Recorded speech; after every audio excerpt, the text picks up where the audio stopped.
Dan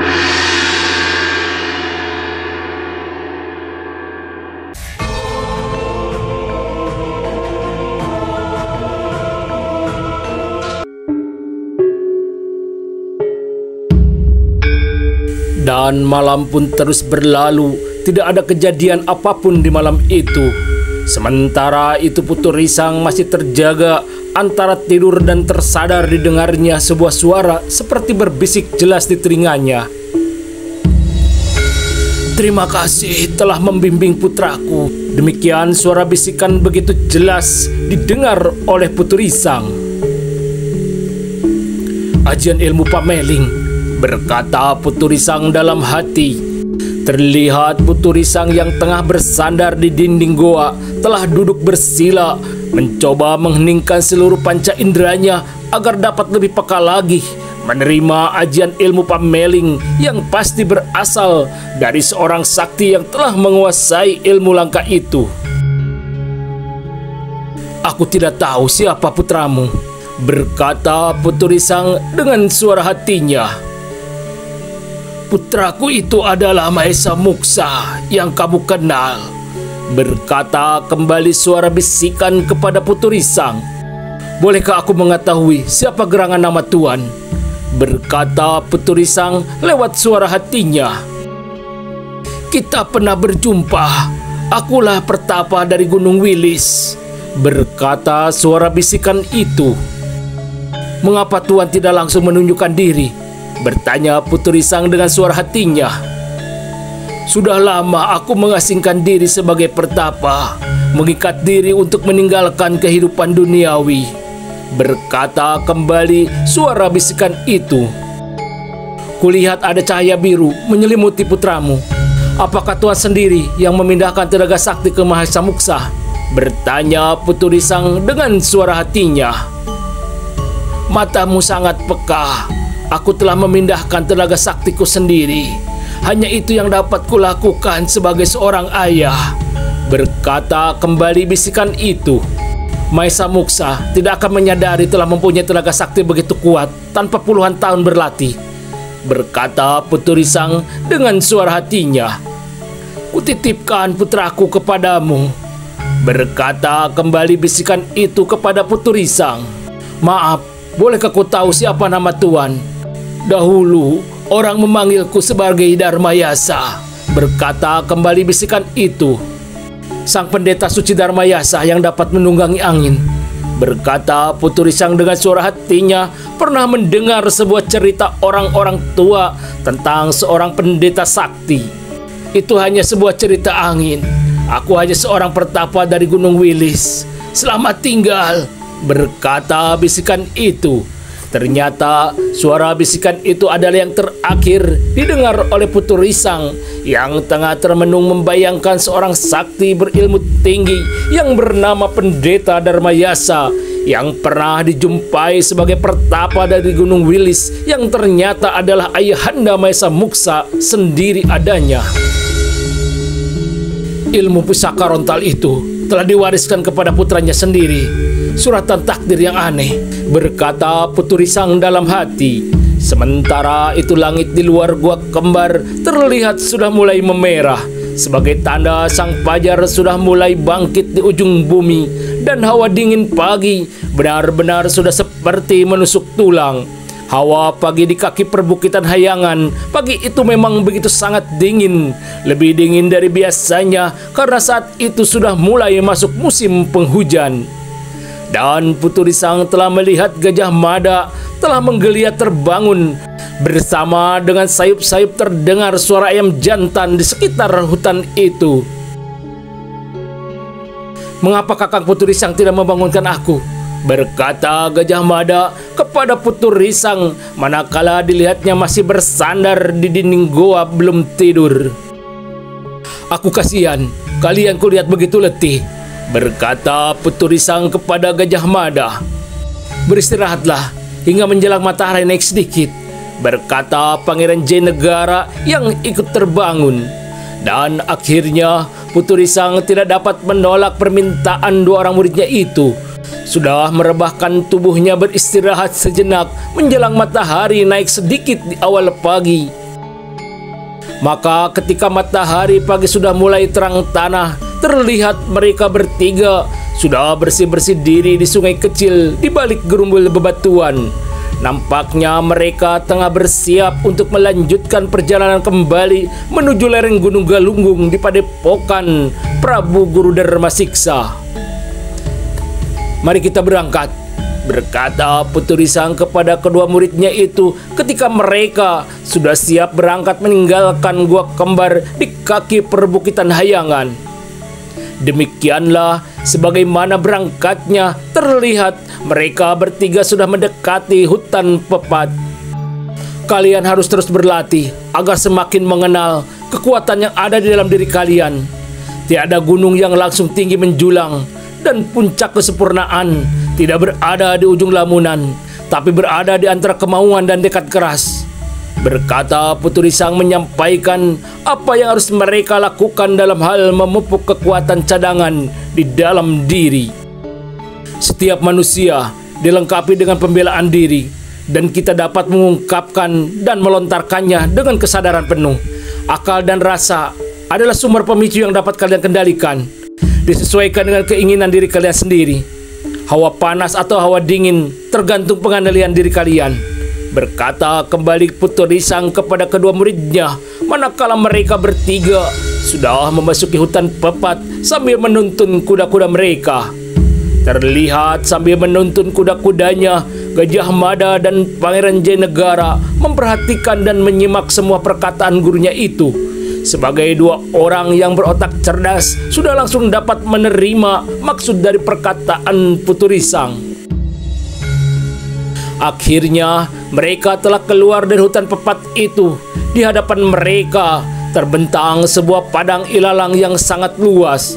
Terlihat mereka telah memacu kuda-kuda mereka membelah padang ilalang di bawah matahari yang sudah mulai bergeser sedikit ke arah barat.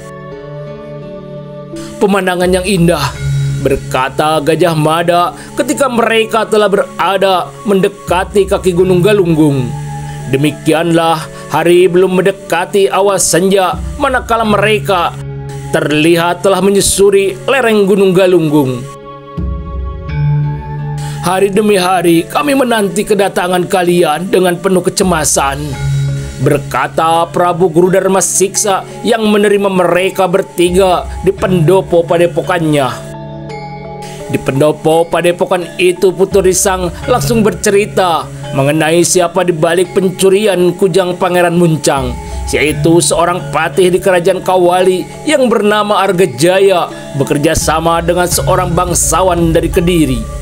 Terlihat Prabu Guru Dharma Siksa dan Jaya Katuang penuh perhatian mendengar cerita Putri Sang. Jelas tujuan utama mereka adalah menggulingkan kekuasaan di Sunda dan Majapahit, berkata Jaya Katuang mengambil kesimpulannya. Patih Argajaya berasal dari kerajaan Rakata, sebuah kerajaan kecil di bawah kekuasaan kerajaan Sundaraya, berkata Prabu Guru Dharma Siksa. Nampaknya ada keinginan untuk membesarkan kembali masa jaya kerajaan leluhurnya, berkata kembali Prabu Guru Dharma Siksa. Kita harus berbuat sesuatu untuk membersihkan istana, berkata Pangeran Citraganda. Benar cucuku, kita harus berbuat sesuatu sebelum langkah mereka semakin jauh. Patih Argajaya sangat dekat sekali dengan pendeta istana Rakasima yang juga berasal dari kerajaan Rakata, berkata Pangeran Citraganda. Kekuasaan pendeta Rakasima telah begitu besar membelenggu istana, telah mempersempit kekuasaan Raga Suci sebagai raja dengan berbagai aturan baru, berkata Prabu Guru Dharma Siksa. Patih Argajaya dan pendeta Rakasima seperti raja besar di istana Kawali, merekalah yang memutuskan sebuah hukuman.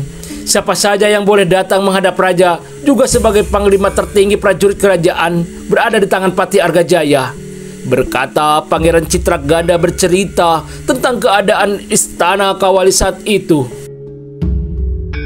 Sudah lama aku melihat pergeseran itu. Sudah lama aku ingin memberikan nasihat kepada Raja Raga Suci, Tapi aku masih ragu dan takut masuk terlalu jauh dalam kehidupan istana, berkata Prabu Guru Dharma Siksa. Pencurian kujang Pangeran Muncang dapat kita jadikan sebagai alasan untuk menangkap mereka, berkata Pangeran Citraganda penuh semangat. Kita tidak bisa langsung menentang mereka.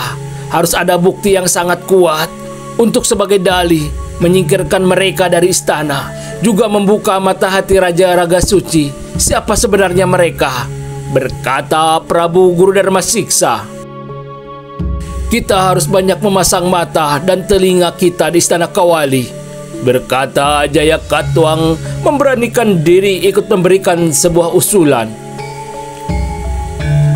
Sebuah cara yang sangat bagus, tapi siapa yang dapat kita susupkan di istana Kawali, berkata Prabu Guru Dharma Siksa sepertinya menyukai usulan Jaya Katuang. Maesa Muksa dapat menyusup di lingkungan prajurit, berkata Pangeran Citraganda sambil tersenyum memandang ke arah Gajah Mada. Terlihat semua mata di atas pendopo padepokan itu tertuju kepada Gajah Mada. Dan Gajah Mada dapat merasakan semua orang di pendopo itu penuh harap bahwa dirinya bersedia menjadi mata dan telinga di lingkungan para prajurit istana Kawali. Hamba bersedia melaksanakan tugas ini dan mohon banyak petunjuk, berkata Gajah Mada. Terlihat semua orang di atas pendopo padepokan itu telah mengeluarkan napas penuh kelegaan. Perkataan Gajah Mada seperti angin segar yang ditunggu. Bagus, kesediaanmu saja sudah cukup menggembirakan hati kami. Tugasmu hanya masuk di lingkungan para prajurit Kawali dan kami akan mengatur semuanya, berkata Prabu Guru Dharma Siksa. Sangat kebetulan sekali bahwa dalam pekan ini akan diadakan penerimaan prajurit baru, berkata Pangeran Citraganda. Semoga rencana kita dapat berjalan dengan baik dan Gusti Yang Maha Agung berkenan melindungi kita semua, berkata Prabu Guru Dharma Siksa setelah memberikan beberapa petunjuk yang harus mereka lakukan dalam rangka menggulung musuh-musuh di lingkungan istana Kawali.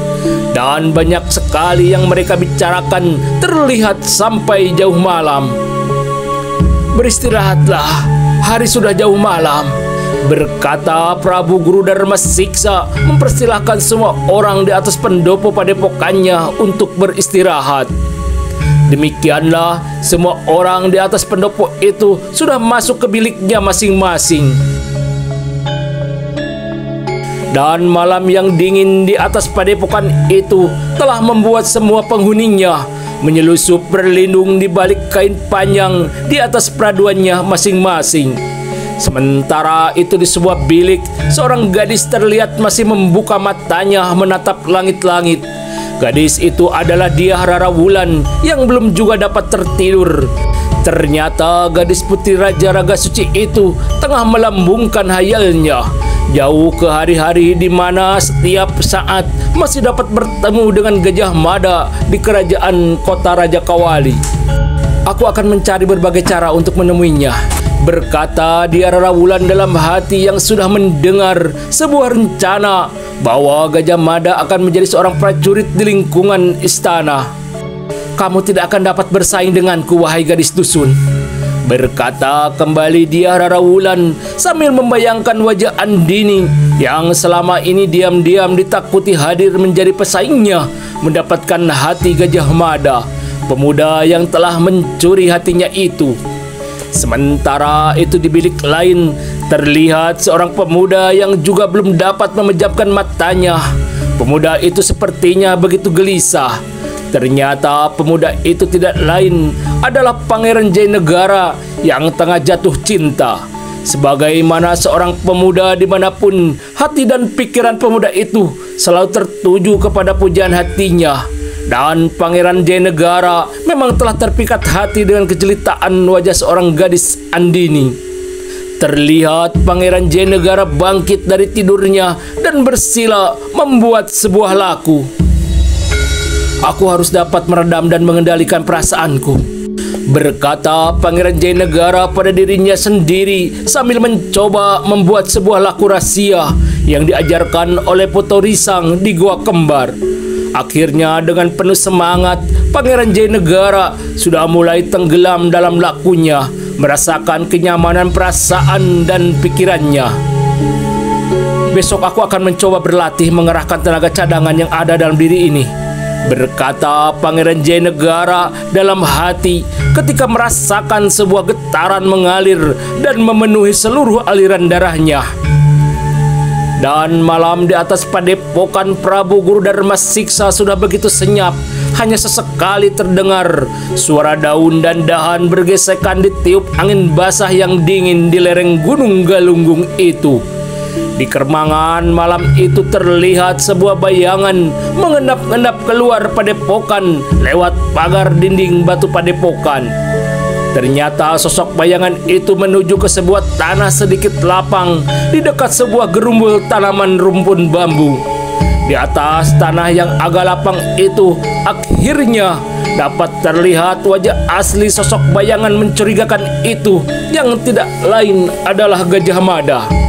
Nampaknya Gajah Mada merasa sudah tidak sabar lagi ingin berlatih kemampuan dirinya setelah mengenal bagaimana cara laku memupuk kekuatan tenaga cadangan di dalam dirinya.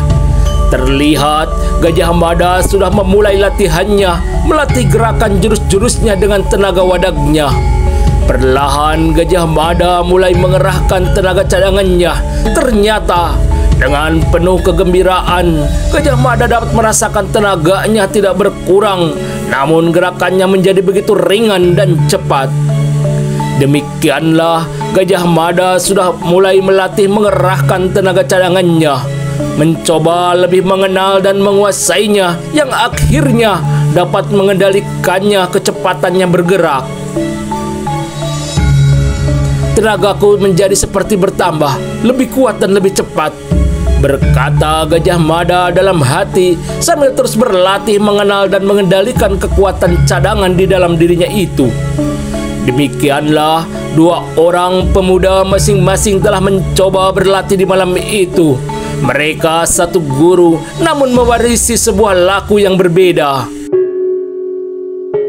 Nampaknya semua orang masih tertidur, berkata Gajah Mada yang mencoba menyelusup kembali masuk ke padepokan di malam yang telah menjadi begitu sunyi itu.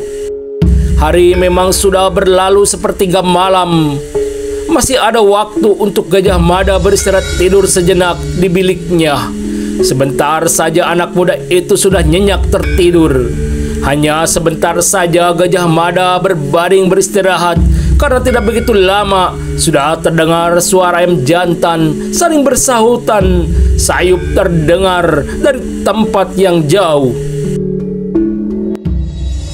Dan cahaya bening pagi sudah terlihat jelas manakala terlihat Gajah Mada keluar dari pakewan setelah bersih-bersih menuju ke pendopo padepokan.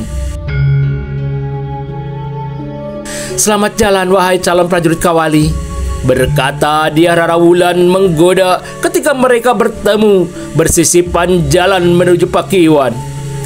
Demikianlah pagi itu Gajah Mada memang tengah bersiap diri untuk berangkat ke kota Raja Kawali untuk ikut mendaftarkan dirinya menjadi seorang prajurit Kawali. Agar penyamarannya menjadi sempurna, maka Gajah Mada harus datang sendiri sebagaimana para calon prajurit lainnya. Setelah mendapatkan beberapa pesan dari nasihat dari Prabu Guru Dharma Siksa, terlihat Gajah Mada bermaksud pamit diri untuk berangkat ke kota Raja Kawali. "Semoga keselamatan selalu menyertaimu," berkata Prabu Guru Dharma Siksa kepada Gajah Mada yang telah menuruni anak tangga pendopo padepokan. Diiringi pandangan mata semua orang dari pendopo padepokan, terlihat Gajah Mada telah keluar dari regol gerbang padepokan. Semilir angin pagi yang sejuk telah mengiringi langkah kaki Gajah Mada yang terus berjalan menuruni lereng Gunung Galunggung. Hari belum begitu siang, cahaya matahari masih belum tinggi. ketika Gajah Mada telah berada di bawah kaki Gunung Galunggung. "Aku akan beristirahat sebentar," berkata Gajah Mada ketika melihat sebuah sungai kecil berbatu di sebuah pinggir hutan dekat dengan jalan setapak. Suasana di atas sungai kecil berbatu itu memang sangat sepi dan sunyi, dan Gajah Mada sudah turun berlatih di atas sungai kecil berbatu itu. Terlihat Gajah Mada tengah melompat dari satu batu ke batu lain dengan penuh kelincahan. Begitu ringan dan cepatnya gerakan Gajah Mada. Ternyata Gajah Mada bukan hanya melompat dari satu batu ke batu lainnya di atas sungai kecil itu, tapi telah melompat lebih jauh lagi, dari tepian sungai ke tepian lainnya dengan begitu ringan dan lincah. Seperti seorang anak kecil yang mendapatkan sebuah permainan baru, terlihat Gajah Mada terus berlatih mengendalikan kecepatan tubuhnya, melenting ke tempat yang diinginkannya dengan begitu ringannya. Dengan sangat nakal dan beraninya, Gajah Mada melenting tinggi di atas sebuah pohon kelapa. Dan dengan penuh kepercayaan yang tinggi, terlihat Gajah Mada dengan begitu beraninya turun dari ketinggian pohon kelapa. Mata orang biasa pasti akan terperangah, penuh kekaguman melihat Gajah Mada turun seperti sebuah kapas begitu ringannya. Gajah Mada tidak menyadari bahwa kemampuannya itu adalah berkat pengisian hawa sakti dari Pendeta Dharmayasa yang dikenal oleh Putu Risang sebagai seorang pertapa dari Gunung Wilis yang ternyata adalah ayah kandung dari Gajah Mada sendiri. Terlihat Gajah Mada telah menjejakkan kakinya di tanah seperti seekor Raja Wali, hingga dengan kaki sedikit menekuk, dan di tangan Gajah Mada telah membawa 3 butir buah kelapa. Ternyata Gajah Mada belum dapat menyadari kekuatannya sendiri telah membuat sebuah kelapa itu hancur. "Aku harus dapat melihat sejauh mana puncak kekuatan di dalam diriku agar dapat mengendalikannya sesuai dengan keinginanku sendiri," berkata Gajah Mada sambil melihat kepingan batok buah kelapa yang berserakan. Terlihat Gajah Mada tengah mendekati sebuah gundukan semak belukar, perlahan telah mengendapkan seluruh jiwanya lahir batin, merasakan sebuah hawa murni mengalir di seluruh tubuhnya. Sebuah angin pukulan telah meluncur dari sebuah pukulan Gajah Mada ke udara kosong, dan Gajah Mada telah melontarkan dengan tenaga puncaknya. Akibatnya sungguh luar biasa. Gundukan semak belukar itu terangkat bersama akar-akarnya, terkena angin pukulan Gajah Mada seperti sebuah angin puting beliung, melemparkan apapun yang ada di sekitarnya.